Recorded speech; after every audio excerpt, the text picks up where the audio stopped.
caso que eu queria trazer aqui pra você é o fato, a gente estava conversando, né, sobre essa questão do atraso de fala da criança, a gente falou um pouco, passou um pouco por cima disso.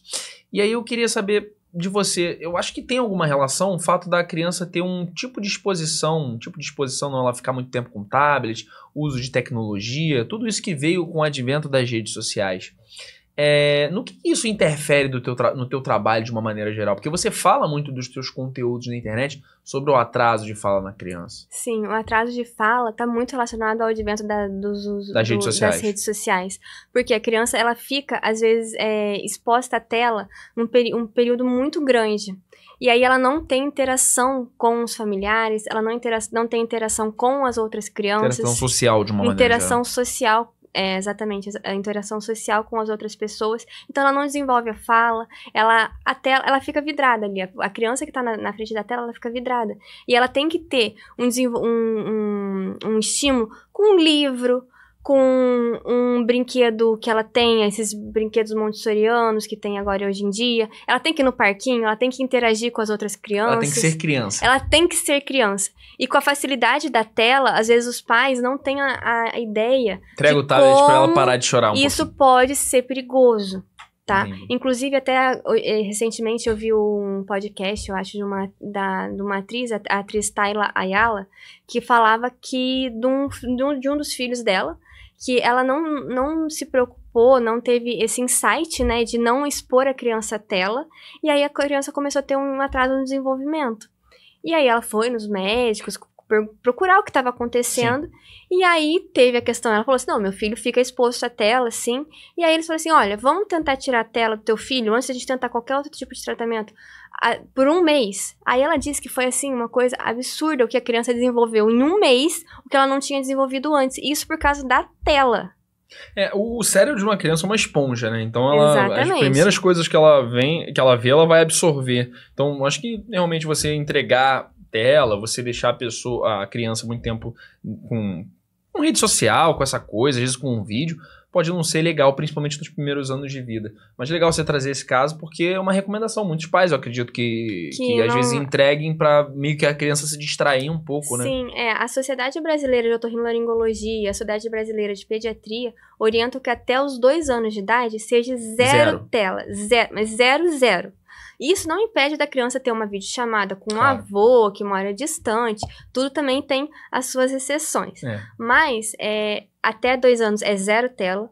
De 2 a 5 anos é 1 hora de tela por dia. E de 6 anos aos 10 anos é 2 horas. A partir dos 10 anos é a partir de 3 horas. Então, 10 anos a gente tá pensando no adolescente, ele ficar 3 horas por dia na tela, eles ficam muito mais, né? Sim. E assim, sempre, principalmente na criança, sempre ter a supervisão de um adulto quando ele estiver na tela, nunca deixar a criança sozinha na tela, e tentar fracionar esse tempo de tela. Fazer, por exemplo, se é 1 hora por dia, fazer 20 minutos de manhã, 20 minutos da tarde, 20 minutos à noite. Se é 2 horas, vai fazer 1 hora de manhã, meia hora na hora do almoço, meia hora na hora do jantar e 1 hora... Nunca fazer antes de dormir, porque isso também atrapalha no sono da criança. Uma coisa que eu lembrei que agora é muito importante. Por causa que as telas têm a luz azul, que degrada a melatonina. A melatonina é o hormônio do sono. Então, pelo menos 3 horas antes de dormir... Isso assim, eu tô falando não só pra criança, pros adultos. Também, né? Que sim, é muito comum o adulto ficar no celular. A luz azul da tela, ela entra na nossa retina e ela degrada a melatonina, que é o nosso hormônio do sono. Tem sido muito falado a melatonina hoje em dia também. Então, assim, não é para usar tela antes de dormir. A criança... Quanto tempo mais ou menos antes de dormir? Entre 2 a 3 horas. Pelo menos evitar as telas. Evitar, e assim, na criança não usar. Porque isso Cada profissional que eu trago aqui, eu percebo que eu tô mais errado em tudo que eu faço na minha vida. Eu tava falando com a nutricionista outro dia e eu falei pra ela que eu como e depois eu vou dormir 2 horas depois. Ela falou que eu não posso fazer isso. Aí não pode usar tela antes de dormir. Aí antes de dormir tem que se preparar. Num outro episódio falou tem que colocar um pijama, ficar tranquilo, se preparar. Eu preciso refazer a minha vida inteira. Toda vez que eu faço um episódio novo eu descubro isso.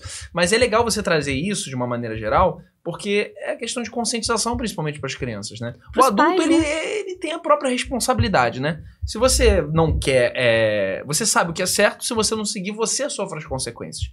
Mas o filho já é uma outra coisa, né? Você tá tomando a decisão pela vida de uma outra pessoa. Em tese, o seu bem mais precioso, né? O teu filho, tua vida, né? Então, enfim, seguindo para um lado agora ainda de atraso de fala, além dessa questão da falta de interação social, talvez da falta de estímulo, o que mais pode causar atraso de fala na criança? Perda auditiva. Perda é uma auditiva. das principais causas. Aí causa com outro lado também do teu trabalho, que é a perda auditiva. A perda auditiva é uma das principais causas que a gente, às vezes, os pais não sabem. E aí a gente, às vezes, tirando, que nem eu falei, uma cera, a gente fazendo um tratamento cirúrgico, fazendo a remoção das adenoides e das amígdalas. Essa criança, ela não faz mais tanta otite serosa, que é aquele acúmulo de secreção que dá o abafamento. Ou então colocando um carretel no ouvido, tubo de ventilação, que a gente chama. Isso vai desenvolver muito a criança. Então, assim, a perda auditiva é uma das grandes causas de falta de desenvolvimento da fala. E assim, paciente que começou a apresentar desenvolvimento na fala, atraso de fala, tem que procurar o especialista ontem. Mas assim, vamos lá. Atraso na fala. A gente tá falando de uma idade mínima. Quanto mais ou menos assim? A criança tá com 3 anos e ela não começou a falar. Não, muito tarde. Muito tarde. Muito Quanto mais tarde. ou menos? A partir de 1 ano? Não, 2 anos? a partir de 1 ano a criança já começa... antes até, uns 7, 6 meses... Já começa a formular as primeiras Já palavras. começa a formar as primeiras palavras, o papai, a mamãe, a água, pede as coisas. Com 1 ano, ela já tá já fala cerca de 10 palavras. Depois ela começa a formar, juntar as palavrinhas, começar a falar, quero água, tá ali perto dos 2 anos. Aí depois, perto dos 4, 5 anos, ela começa a contar pequenas historinhas, começa a montar frases. Então, tudo isso, assim, tem que ser avaliado criança por criança. Mas, assim, não existe... é normal. Atraso de fala em criança não é normal. Não é porque alguém da família falou mal. Ele demorou muito. Ele puxou o pai. Ele puxou o pai. Não.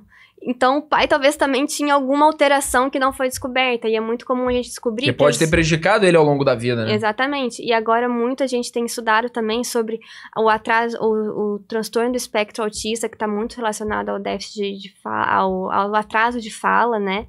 E também essas crianças, elas têm que ser avaliadas muito brevemente, muito precoce. Entendi. Porque todas quanto antes, melhor. Quanto antes, melhor. Porque o tratamento delas, o quanto antes, melhor também.